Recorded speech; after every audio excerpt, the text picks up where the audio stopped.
beliefs, our thoughts, our perspectives on situations can make us feel trapped inside of them. How do we gain these perspectives in the first place? It's a very painful process actually to confront those perspectives and see them for not being true.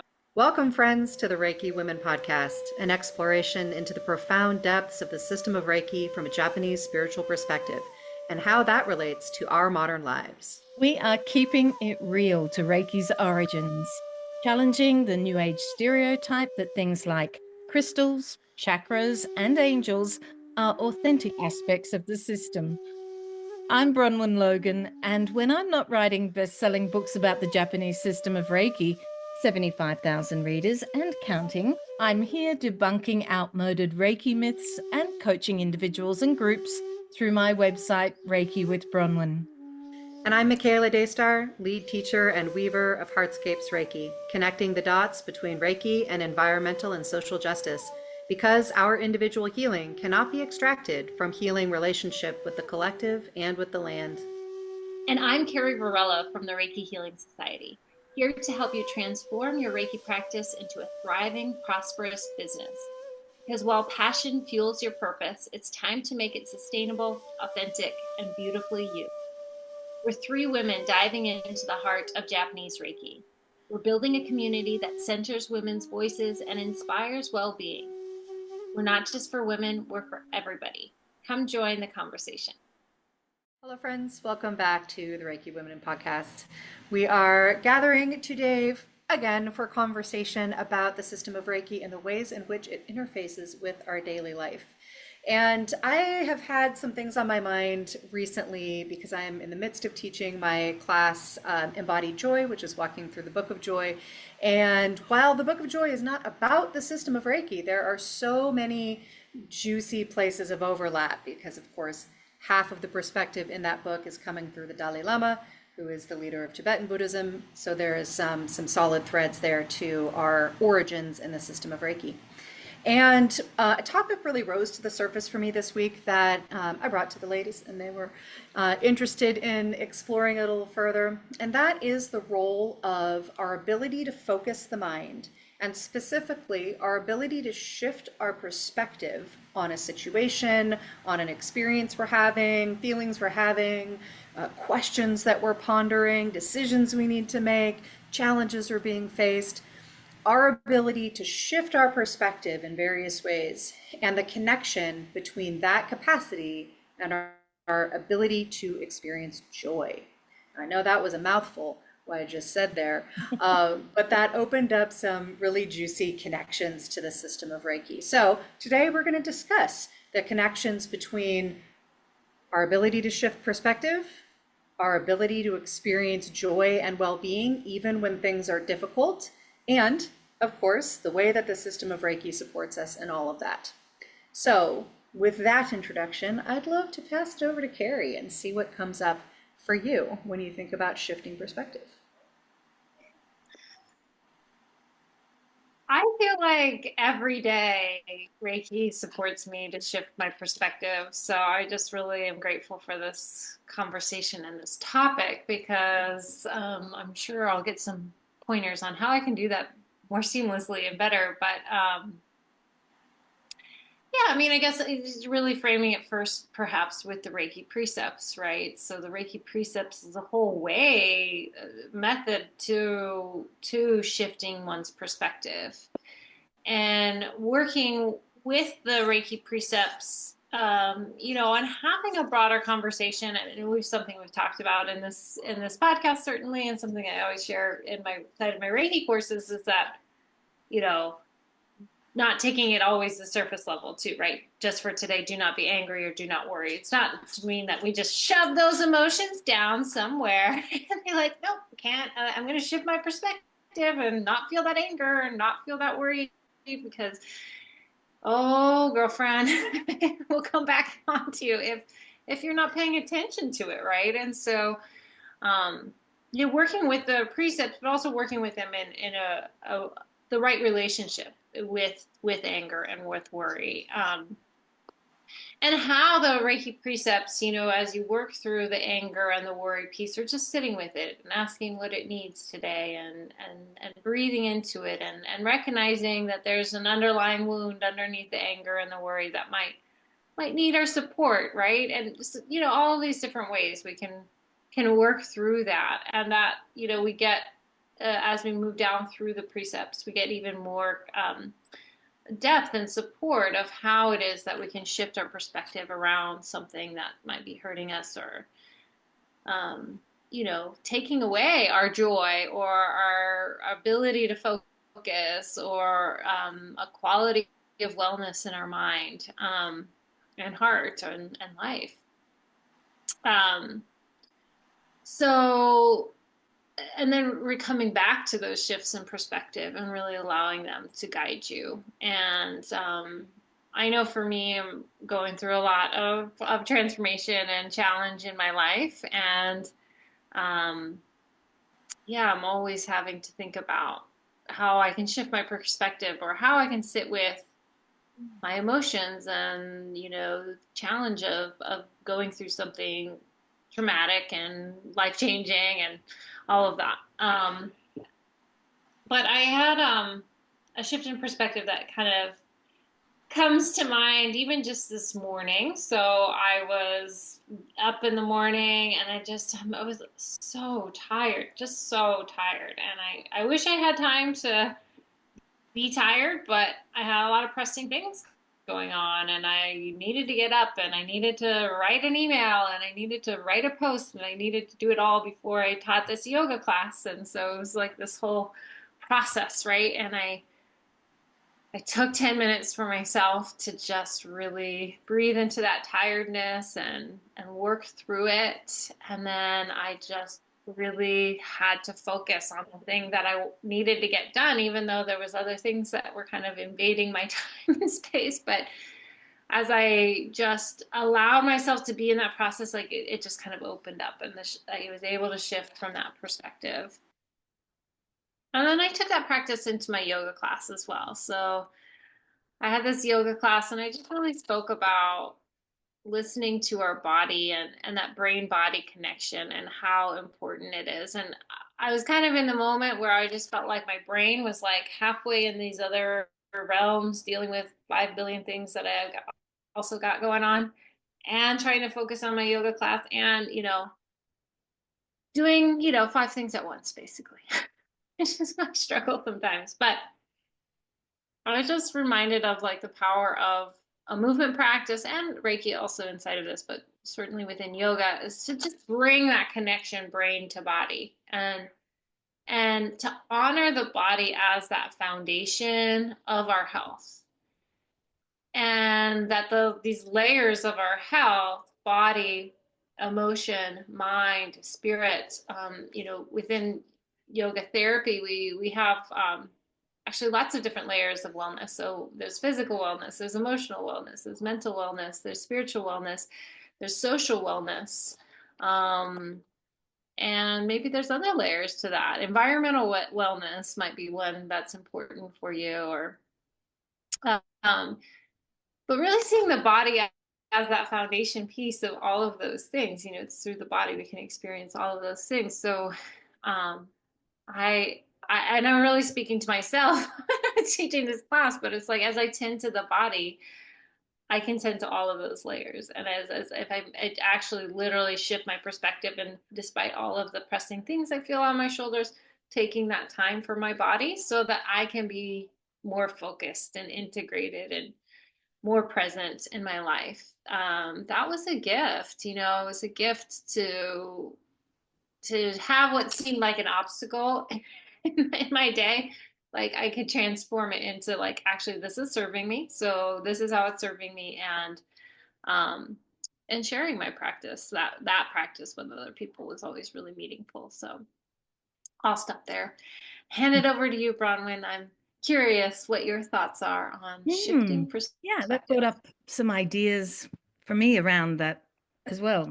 I did actually think, when Michaela brought it up, I thought, well, how do we gain these perspectives in the first place, right? And I guess that's, from the moment we're born, maybe before we're born, I don't know. And just the experiences that we experience and then how we deal with that. And the thing is, when we're kids, it's harder for us to know how to deal with some of the experiences that we have in our lives. So then we may understand them in a way that gives us a certain perspective, and that perspective may not actually support us. Of course, it can go the other way as well, right? But I'm just thinking of the different perspectives that we have and the ones that may not have been supportive. And I had quite a tumultuous youth, and I was just thinking about myself and how I gained perspectives. And I'm sure I had some perspectives that didn't really work for me at all. My thoughts about how the world worked, how I sat within the world, and about other people. And I guess it's when you're around a teenager, when we shift, when we become teenagers and we start having those amazing aha moments. I remember those.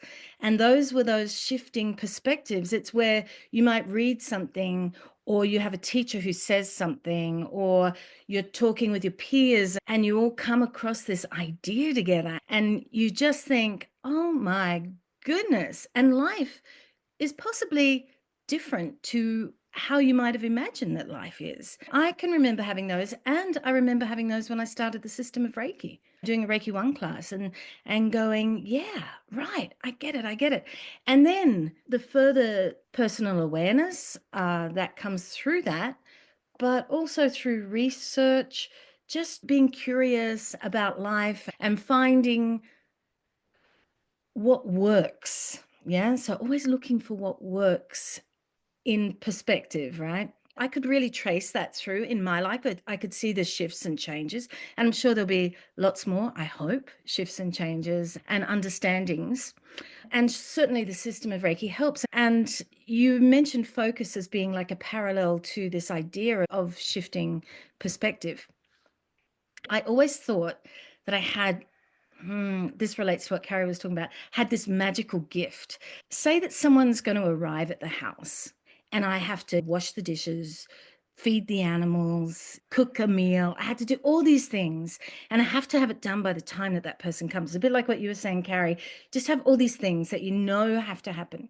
If I know what has to happen, I also have this amazing belief in myself that I will manage that and it will happen. And I don't rush, I don't get crazy, I don't worry, I don't panic. And this is a perspective that I've discovered in myself. And it's such a nice one. I love that one. I just walk it through. And just as I put the last teaspoon in the drawer, the person pulls up. You know what I mean? And it's like, perfectly ready, just on time. And it's this really natural thing that it is listening to your body. It's allowing everything to work in sync together and to have a really clear focus.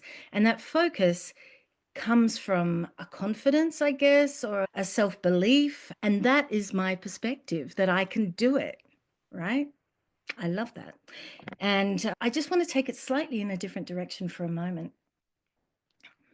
How about the shifting perspectives between studying in a Western style of the system of Reiki and a Japanese style? Because they seem to be very different, and in many ways they are. And I think it's this perspective, right?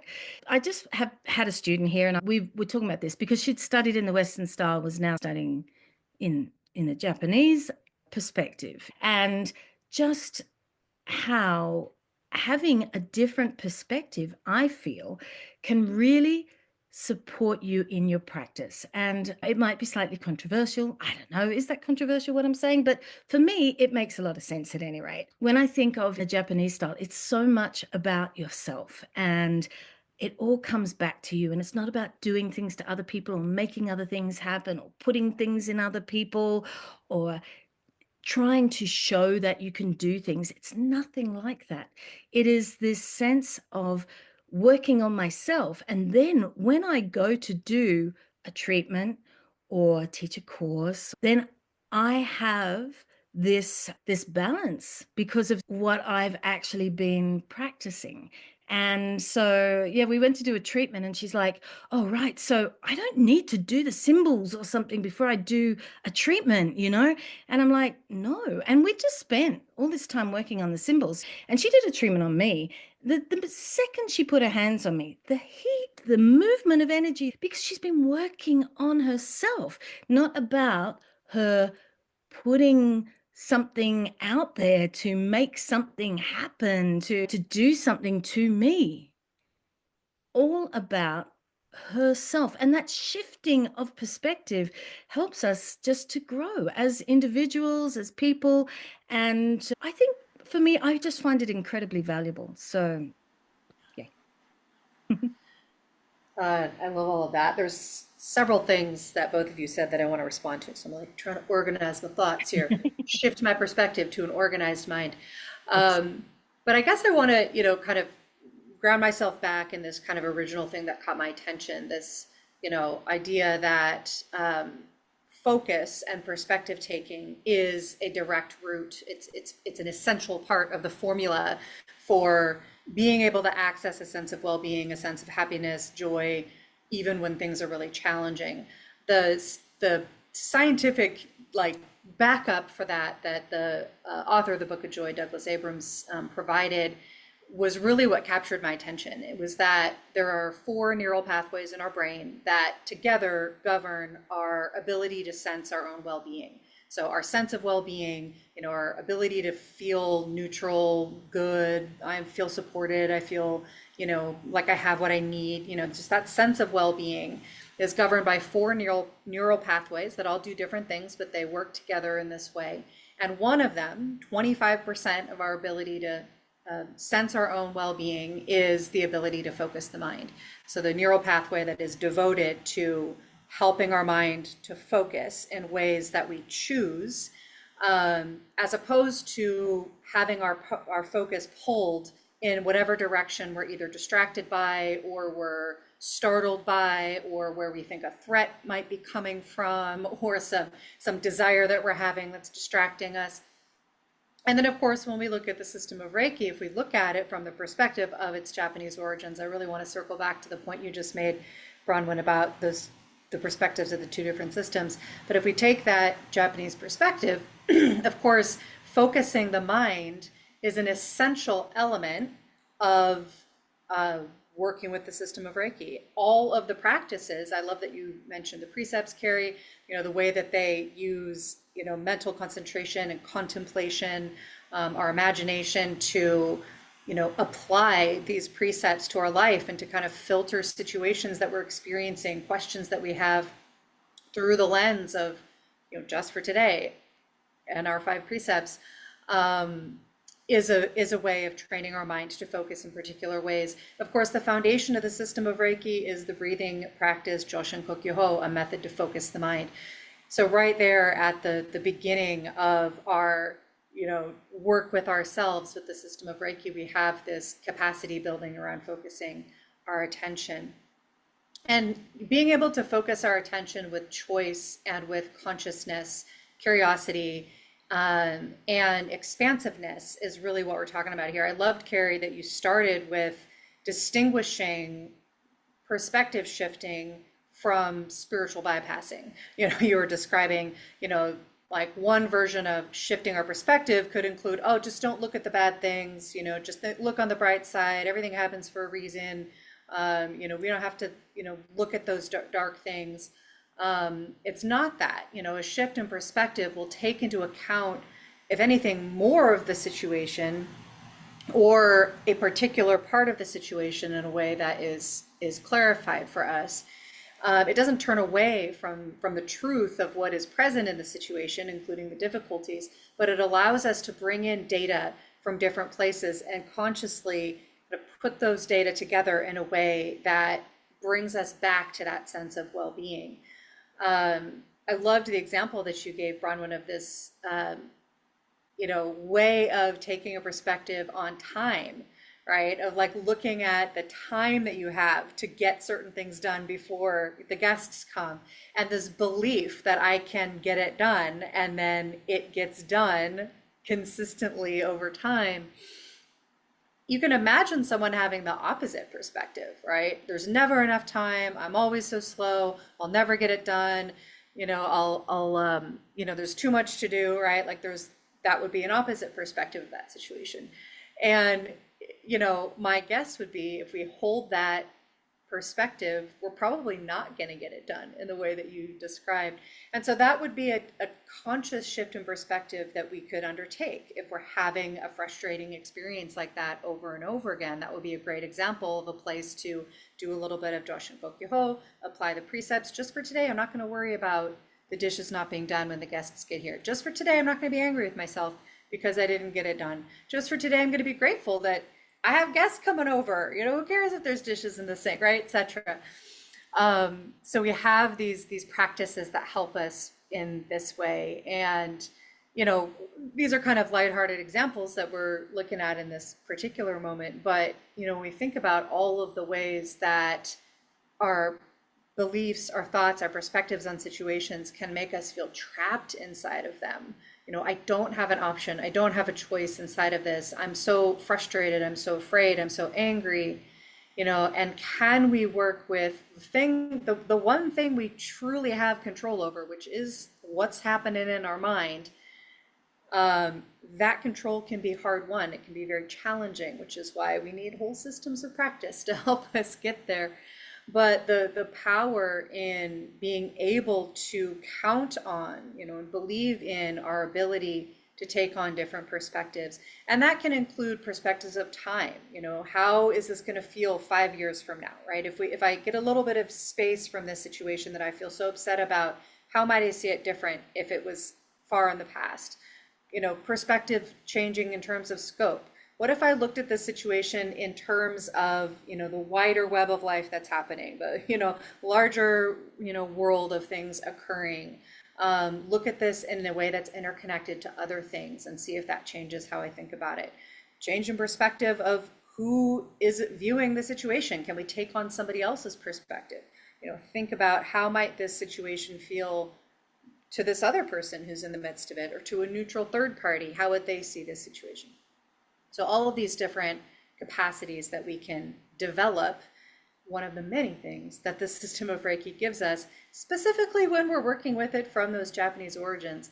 And, lastly, just I love that you brought that example of different perspectives on, something that we might see as the same thing. But as you say, Bronwen, the system of Reiki from its origins and the system of Reiki as it's practiced largely in the West are very different systems of practice. They have their benefits. They have their, they each have their uniquenesses. But I think it really is important to say, and I know we say it a lot on this podcast, that it is important to distinguish these as different systems of practice. And one of the reasons that we do that, including integrity and, deeper understanding of the system and all of that, but is also because it can get very confusing if people are exposed to these different perspectives without explanation. Why would this be looked at, in a certain way by one practitioner and a completely different way by another? The perspective in practicing Reiki from its Japanese origins, one of the several that are so starkly different from the Western version, is that sense of where is Reiki located? Where is it generated from? And in what way do I access it? And of course, from the way that we all practice, Reiki is inherent in all things, which includes us. And so we're cultivating, we're reconnecting with that Reiki that's already existing in ourselves. We're clearing out away the obstacles that are in the way of us being in that space, and therefore that space radiates out from us and we can share it with others, and it influences how we are in the world. Versus Reiki is an energy that is outside of ourselves. It's universal energy that's out there. And as a Reiki practitioner, we're channeling it through ourselves and into another person or place or animal. And when I have worked with, I know I'm rambling a little bit. I'm excited about this topic. But the last place that I want to land is, as you were talking about this, Brian, when I was reflecting on a very specific pattern that I've seen over and over again when I am working with students who were trained in Western Reiki and are now studying with me Almost universally the same response when we really dig into that distinction that I just described of where is Reiki located and how do we access it, right? Do we access it by doing a symbol and therefore we turn on our Reiki switch and it pours through us like a channel? Or do we access it by focusing our mind on its existence inside of ourselves already, right? Very different mechanisms. When I explain that and they really dig into that and they kind of deal with the cognitive dissonance of those two very different explanations for where Reiki is and what it is, this sense of greater freedom, of greater empowerment, of greater possibility invariably comes to every student that I've worked with who have originally been trained in Western Reiki. And for me, that is a really clear example, like inside the niche of teaching Reiki in this way, of a perspective shift bringing a greater sense of joy and well-being, right? That one shift in how Reiki itself is viewed, bringing this sense of lightness, of freedom, of possibility, of openness, and I would call all of that joy. So I love that you brought up that example because that was really helpful for me to kind of look at that particular example in the context of the work that we do. Oh, before you go, I think we should talk about the fact that we do not make any money on this podcast. Can you And what's that? what a perspective shift. So we don't make any money on this podcast, but if we had like 100,000 subscribers, then I guess we might make some money out of this podcast. Who knows? I don't really know how that works, but Share it with your friends, y'all. Let's get there. yes, if everyone shared it with 10 people, I guess we'd get there sooner or later. And just make sure you subscribe because it does help us. And we love to do this. And we would love to also make some money out of it. Yeah. Well, why don't you tell us about something that you have coming up that does make you some money, Bronwen, that our dear listeners could get in on? It's such a great Yeah. idea. I'm going to shift my perspective once again. And now I'm going to focus on something that I do. Okay, every second week, I have an hour class with students. And by the term students, I mean people who have studied the system of Reiki somewhere along the line. And it may have been Western Reiki or may still be Western Reiki, may be a personal student of mine, might not. Anyway, everyone is welcome. And what we do, we practice Hatsureiho, so the Japanese practice of Hatsureiho. I do the two different versions. So I do a version which is with Joshin Kokyoho, which is just breathing down into the hara and remembering our interconnection with absolutely everything. And Seishin Toitsu, so a Gasso meditation, and then some hands-on healing on the self.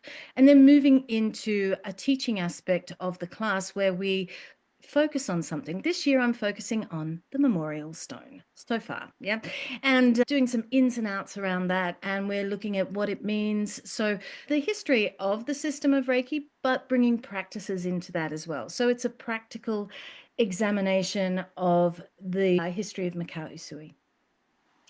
This is something I'd love to see you at, and you can just come to my website, reikiwithbronwen.com, and join me there. I'd love to see you. Who's next? Carrie. Oh yes, I don't know what I'm promoting right now. I'm a complete mess. I'm a disorganized and unfocused mess. No, just joking. I'm not. I actually really do have. I've been learning how to focus on one thing professionally. So it's currently been Decolonize Your Reiki Practice. So if you haven't checked that out, the just so you know, this week, I'm saying today is the deadline to get this course at a discounted rate, but really I'll share a secret with you, just an inside podcast secret, is that I'll keep the price open through Friday of this week. But you know, always, if you're interested in this course after listening to this episode, you're always welcome to reach out and you know, ask me about a discount because I do want to make the work affordable and accessible to people while also not working for free. Because I think it is so important as women it is really a part of our financial empowerment is to value the work that we do and put a value on it, and not just a small value, a big value, because we do a lot. And this podcast is so meaningful, and I we do it for free, and I do it to make money, and I do it for both things. But we're on 165 episodes, I think, and so it is a lot of labor of love to do this work, and we're very grateful for it. And I know I want to make it be as big of an impact as it possibly can, and I think it is growing, which is really exciting. So I'll mention the decolonize your Reiki practice one more time, and just give you a hint that the next thing coming from my Reiki kitchen is moving from Babylon to Avalon, creating 7 income streams for healing arts professionals. And so that course is a self-study course that's going to give you so many tremendous tools on how you can organize your finances, charge what you deserve to charge, girlfriend, and make money making a difference and living your passion. So that course it's coming soon. Michaela, what do you got going on? Some joy? You got some joy? Yes, absolutely. I've got some joy. I've got some joy for you on sale, dear listener. Uh, so I have mentioned before that I this year started a collection of self-study online courses through Thinkific. Um, a range of things from kind of bite-sized special topics classes diving into the system of Reiki from its Japanese origins and what in the world that has to do with our own well-being in our daily lives. A really lovely class on intuition, developing our intuition through the system of Reiki, and of course, by cultivating a trauma-informed Reiki class for practitioners. And everything in the library will be on sale through May 15th. So on sale now through May 15th. And that will be at my website. And with the coupon code spring sale, that's what I decided to call it. So I will put that information down below if you want to check out any of those courses and get them on sale through the 15th of next month. And I will also preview that next month's special topic class will be on working with Reiki during pregnancy and childbirth. So it'll be focused on people who are pregnant, are considering to become pregnant, are a person who supports others who are pregnant or birthing. So that can include birth workers and a variety of other support professionals and lay people. And I'll share about that more as we get closer, but a little bit of a preview for what's coming up next month. So that is us, our amazing, generative, fabulous offerings to the world. And now back to our regularly scheduled program, a shift in perspective, back to Carrie. Oh, I'm glad I wrote notes so I can shift back to perspective. I really appreciate both of what you were saying, and Bronwen, I think, is so profound when you said, "Where does this perspective come from?" And reworking some of my childhood perspectives or things that I learned about the world or life that I expected to be true. And oh boy, I have a handful of those, like, worldviews, things, perspectives, choices, ideas about the world that I've really had to work through inside of my healing, for sure. That come from my childhood, that, things were represented to me as a certain way. And they were real setup, real setup for some other challenging life lessons down the road, right? And it's a very painful process, actually, to confront those perspectives and see them for not, being true. And I think it does take this inner capacity to shift our perspective. And I think that that's something that can be learned, and it is very beneficial in our healing and in our wellness and in our life. Because if we get fixated on, well, I'm not making any money from this podcast and I just come in with a shitty attitude or whatever, then, I can't show up and be, and I can't receive the joy of this service and to do this work and to share it. And that's not my perspective, just so you know. I don't grumble about it. It's it's a very joyful burden to be here, and we love doing this, and it lights all of us up, and we love being a part of the community of people who've gathered around this podcast. So, but I hope you know what I'm saying is that there's these perspectives, like we can be like, okay, oh, if I didn't meet the one by 30, then whatever, I'm going to be a childless cat lady or something like that. And even those perspectives, I'm learning like, well, wow, maybe if I could shift that perspective and maybe like being in partnership isn't the goal. Like, what if that wasn't what it takes to be happy? What could it look like? To be single and fabulous and not have that perspective, right? Or there might be very many other handful of perspectives that we can shift and be like, wow, okay, if I stop making that be the ideal of what it takes for me to be happy or joyful, then like I can be so much more joyful for what's around me and what I have in my life right now. And I think that that's the shift that the precepts ultimately guide us into, right? Um, And I love that you mentioned the shift from the Western to Eastern perspective. And I think it's really a similar perspective, it's a really similar process, right? Is where we can't just, there's a tendency, I think, especially within inside of a spiritual practice, is we want to hold on to things as being true. Be like, oh, this was true for me in the moment, and therefore it's true. And it's just true, true, true, and it's always going to be true. Whereas is actually our spiritual journey is a journey of evolution and process. And so like the things I learned in Western Reiki, they really did support me at the time, but they also supported me to move away from them because some of them actually didn't support me, even though I kind of thought that they did or whatever. And through deeper inquiry, I've kind of come around the other side to a different perspective and in some ways coming full circle too to the Western perspective and really being able to embrace it and see that point of view as being really valid and beautiful too. And that just leads me to one other thought from my yoga and one of my yoga teachers on the chakras who studied the chakras from a more scholarly perspective.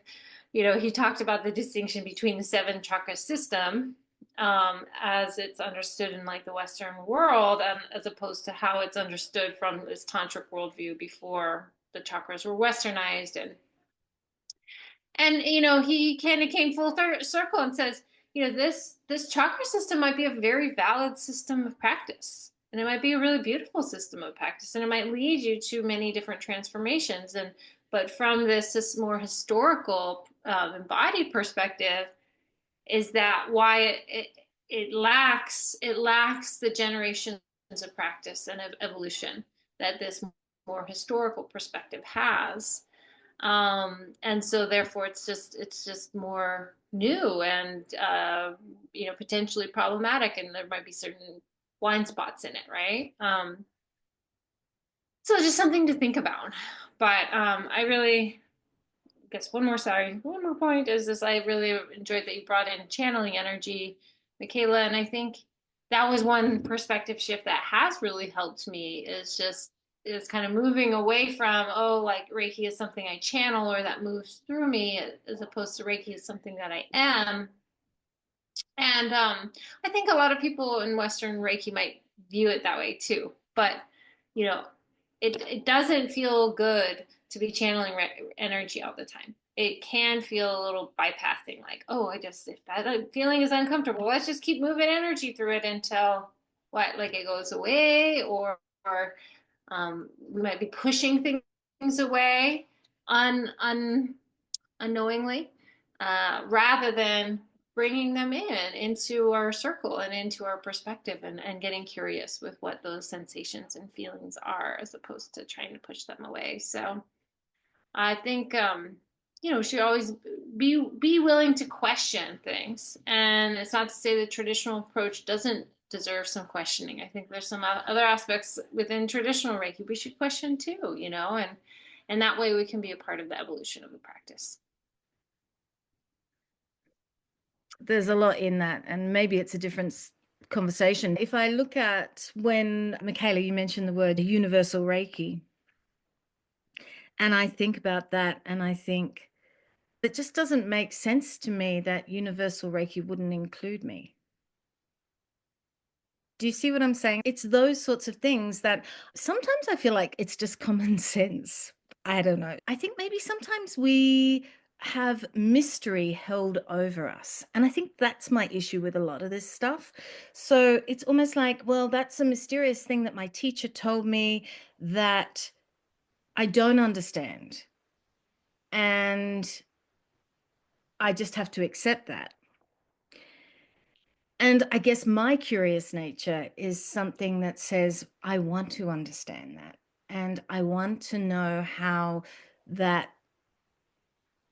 is for me. How, if I do something, if I do a practice, for example, I want to know what that practice is. I want to know why I do it. I want to know if it makes sense. If it doesn't make sense, then I'm not motivated to do it, put it that way, right?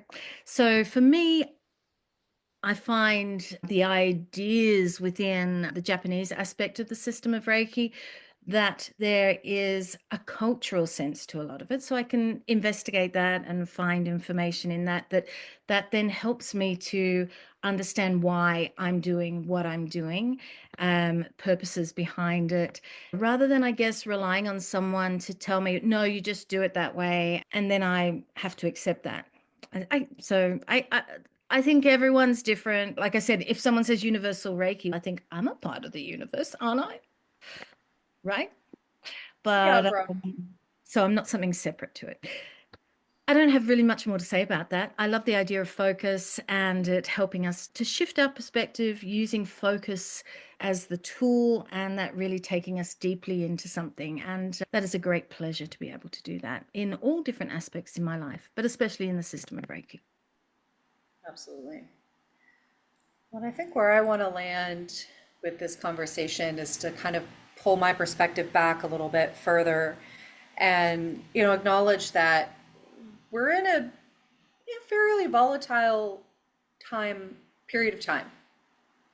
Certainly, as a US citizen, there's a lot of volatility happening in our nation right now, a lot of things shifting and changing quite rapidly.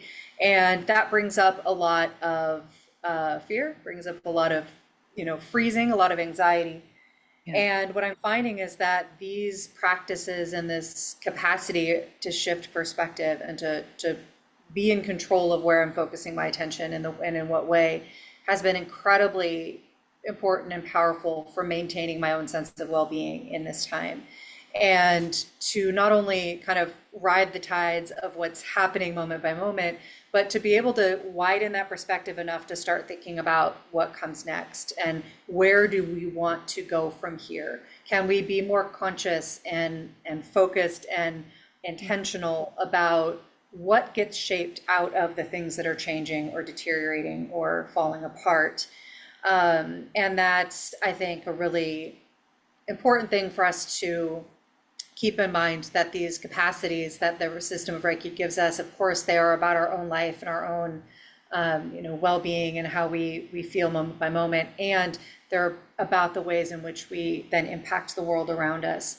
The Storycasters Loom that I've talked about in other episodes, the monthly gathering that I'm having folks imagine the world that comes next, is all about building this capacity to change our perspective around these times. So I just wanted to kind of land us there, that this is really an important life skill in a lot of ways. And I think it's actually going to help us get through rough times with quite a bit more resilience.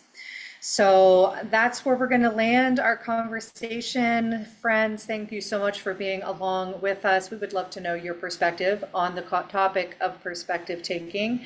Maybe share a story with us about a time that a shift in perspective really helped you in moving through something difficult. A tip that you have for others on helping to do that and your relationship with Reiki in all of that. Please do share that down below. Share this episode with friends of yours who you think would benefit from us. Give it a like, give us a subscribe. That way we can continue the conversation with you moving forward. Thank you all so much. Until next time, love you. Goodbye.